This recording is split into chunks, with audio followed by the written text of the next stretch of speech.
먼저 여당에서는요, 송 전 대표를 향해서 뭐라고 비판을 했을까요? 들어보시죠.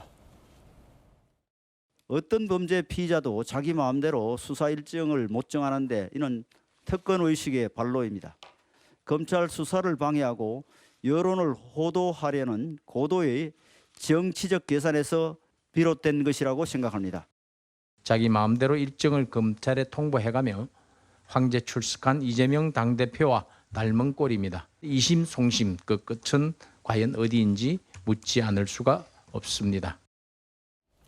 올 초로 기억합니다. 대장동 비리 의혹 관련 이재명 민주당 대표의 검찰 소환 때를 연상시키게 한다는 이런 시각도 있는 것 같습니다. 물론 뭐 검찰이 불렀느냐 안 불렀느냐 이 여부의 차이점은 있습니다만 당시에는 출석 날짜 조율 과정에서 이 대표 측이 일방적으로 날짜를 통보하면서 황제 수사 아니냐 뭐 이런 얘기도 나왔었습니다. 박정화 의원님 좀 기시감이 있는 것 같기도 해요. 그죠. 그때도 그랬어요. 그러니까 날짜 본인이 택하고 들어가서 무조건 검찰 조사 받겠다고 하고 뭐 이랬었던 것 같은데 제가 보면 그렇게 조사받는 게 요즘엔 뭐 민주당의 그 당론인가 싶을 정도로 민주당에서 흔하게 하고 있는 수법 같아요. 근데 저 안타까운 정치적 몸부림이 사실은 얼마나 버틸 수 있을까 제가 좀 보기가 딱할 정도예요. 그러니까 옛날에 그 이재명 대표도 들어갈 때 무슨 조봉암, 김대중 대통령 얘기하면 별 얘기 다 했어요. 그리고 마치 본인이 탄압받고 핍박받는 어떤 정치인인 것처럼 했는데 문제는 뭐냐면 진실이에요. 팩트. 그때는 한 두어 가지 정도 그러니까 어디선가 모함을 하거나 아니면 어두운 그림자가 그거를 억누르는 진실과는 상관없는 그래서 그게 나중에 진실이 밝혀지면서 그 사람들이 억울한 점이 나타났는데 지금은 진실은 애써 감춰두고 정치적인 레토릭으로만 넘어가려고 하고 있는데 저는 저걸 얼마나 버틸 수 있을지 안타깝다는 생각이 들어요. 어찌됐건 진실이 나오는 순간 저는 송영길 전 대표가 저렇게 당당하게 얘기하고 있는 거 다 와르르 무너질 거라고 생각을 합니다. 무너질 것이다. 권성동 의원이 요즘에 굉장히 조어를 잘하는군요. 위군자라고 부른다. 거짓으로 세상을 속여서 군자인 척하는 사람. 이렇게 표현을 했습니다. 민주당 안에서 송 전 대표를 바라보는 시각이 그래서 똑같으냐, 단일 대우냐, 온도 차이가 좀 있는 것 같습니다. 전영기 의원님. 네. 내부 분위기 좀 알려주시죠. 지금 어떻습니까? 단일 대우로 송영길 대표에 대해서 좀 우리가 좀 지켜주자 뭐 이런 의미 좀 분위기가 있습니까? 지켜주자 이런 분위기는 없는 것 같습니다. 그러니까 문제가 있다면 당연히 책임을 져야 되는 건 맞는 것이고 그것을 확인하는데 지금 송영길 대표가 빨리 귀국을 해서 했으면 좋겠다라고 발표를 한 것도 한 달가량 돼가는 것 같습니다. 송영길 대표가 얼마나 이 상황 속에 들어가 있는지를 알 수 없지만 이미 많은 국민들께서 녹취록을 보시지 않았습니까? 녹취록을 보고 판단하신 부분이 있는 것 같은데 검찰이 정말로 송영길 대표가 문제가 있다라고 판단을 하셨으면 그 증거 능력을 명확하게 인정을 받아서 빠르게 수사가 좀 진행됐으면 좋겠다 이렇게 말씀드리겠습니다.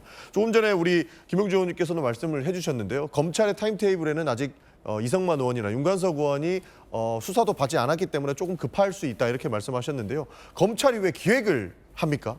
저는 오히려 더 이것이 문제가 될 수도 있다고 봅니다. 기획을 하지 말고 사건, 이 문제가 되는 부분에 대해서 명확하게 자잘못을 따진 뒤에 그다음에 인지수사하고 새로운 수사를 국면을 열어도 저는 충분하다 보기 때문에 전 국민들이 관심사를 가지고 있는 이 돈봉투 의혹부터 빠르게 잘못된 사람의 책임을 묻고 문제가 없다라면 털고 갈 수 있게끔 진행을 해줘야 된다. 무리하게 기획 수사하고 이것을 타임테이블대로 끌고 가려고 총선까지 가지고 가려고 하는 모습들은 정치 검찰이라고 하는 그런 질문에 대답을 하지 못할 것이다. 저는 그렇게 보고 있습니다. 근데 오늘 아침에 이제 방송 들어오기 전에 막 나온 내용을 보니까 민주당 내부에서도 지도부에서도 이 윤관석 의원이나 이성만 의원 같은 경우에 좀 출당 조치 아니면 탈당을 좀 권유하려는 이런 분위기가 있어서 실제 접촉도 했다 이렇다고 하던데 맞습니까? 지금 많은 언론들에서 이야기를 하고 있는 것이죠. 그리고 과거부터 지속적으로 지적이 되어왔던 부분입니다. 이렇게 거론이 되고 이야기가 나왔던 이름에 대해서만큼이라도 우리가 출당 권유라든지 탈당이라도 좀 불사해야 되는 것 아니냐 하는 의견이 있었고요. 그런 의미에서 지금 지도부와 교류가 조금 있었던 것 같습니다. 그렇군요. 자, 송영길 전 대표의 어제 이 중앙지검 출석과 관련해서는 보신 것처럼 떳떳하게 당당하게 검찰에 출석한 것이다 이렇게 옹호하는 입장도 있었던 반면에 아니다 당으로서는 좀 부담이다 왜 이렇게 하는지 이해가 안 된다 이렇게 좀 엇갈리고 있는 것 같습니다. 송 전 대표의 자진 출두와 기자회견에 대해서 이재명 대표에게도 기자들이 물어봤겠죠. 이재명 대표의 반응은 어땠을까요? 들어보시죠. 오늘 혹시 송영길 전 대표의 기자회견 보셨나요? 좀 송 전 대표가 자진 출두한 거에 대해서 좀 어떻게 보셨습니까? 자, 미안합니다. 그냥 안정합시다. 점점점이 나오다가 미안합니다. 하지 맙시다. 이렇게 얘기를 했습니다. 좀 뭐랄까요, 불편하다는 느낌이 화끈하게 드러나는 그런 부분인 것 같은데 지난달 돈봉투 의혹과 관련된 기자들의 질문에는 이렇게 대답했었죠. 김연아 전 의원은요, 박순자 전 의원은요, 이러면서 사례를 꺼내면서 말을 돌렸었는데 그러자 뭐 논점을 흘리는 건 아니냐, 물타기 하지 마라, 이런 비판도 있었습니다. 정혁진 변호사님, 네네. 오늘 이번 송영길 전 대표권에 대해서는 그렇게 반응하지 않았어요. 제가 봤을 때 민주당 전현직 그 당대표 사이에 손발이 맞지가 않는 것 같아요. 아하. 왜냐하면 이렇게 말 돌리게 하는 건요, 할 말이 없다는 거거든요. 너 왜 시험 못 봤어? 그럼 왜 얘도 못 봤는데 왜 나한테만 그래? 너 왜 그랬어? 그럼 왜 나한테만 그래? 이런 이야기잖아요. 그런데 그런 말 돌리기는 사실은 잘 맥히지도 않는 건데, 그나마 이런 말 돌리기가 맥히려면 어느 정도 그 상식적이거나 이렇게 납득할 수 있는 게 있어야 되거든요. 네. 그러니까 송영길 대표가 말을 하거나 행동을 갖다가 했을 때 그럴만하다 이런 정도가 돼야 그런데 왜 국민의힘에 대해서는 제대로 안 하느냐 이런 이야기가 이제 납득이 될 수 있는데 전혀 그렇지 않단 말이죠. 어제 그 송영길 대표의 검찰 출석은 누가 봐도 비상식적인 거고요.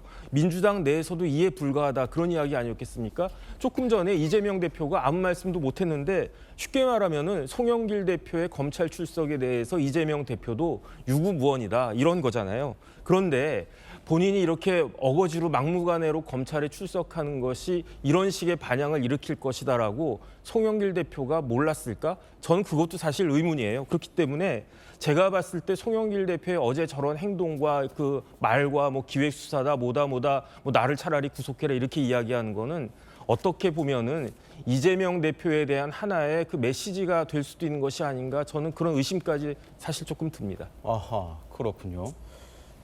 민주당 내부에서도 송 전 대표를 바라보는 시선이 그리 곱지만은 않은 것 같습니다. 조금 전에 소개해드린 대로 왜 가는지 모르겠다 이런 평가가 나왔죠. 익명이 아니라 실명으로 얼굴을 대놓고 의원들이 이야기를 했습니다. 한 명이 아닙니다. 들어보시죠. 구속영장 청구에 대비해서 구속영장 기각의 명분을 쌓겠다. 뭐 그런 여러 가지 포석을 둔 것 아닌가. 돈봉투 의혹을 대하는 지금 당의 최근 태도, 지도부의 대응에 대해서는 어떻게 평가하세요? 지금 이런 모습은 예를 들어 김연아 의원은요, 네네. 뭐 이런 식으로 하는 것들 별로 좋아 보지 않습니다. 마치 모래에 머리 박고 있는 타조 같은 그런 모습 같은 느낌이 들어서 좀 안타깝습니다. 책임지겠다라고 하는 자세 뭐 이런 거는 보여지는데 실효성은 없어 보이고 약간 좀 어리둥절하게 느껴지지 않을까. 근데 그런 문제하고는 전혀 상관없이 당은 정치적, 도덕적 해답을 국민들께 드려야 되는 거죠.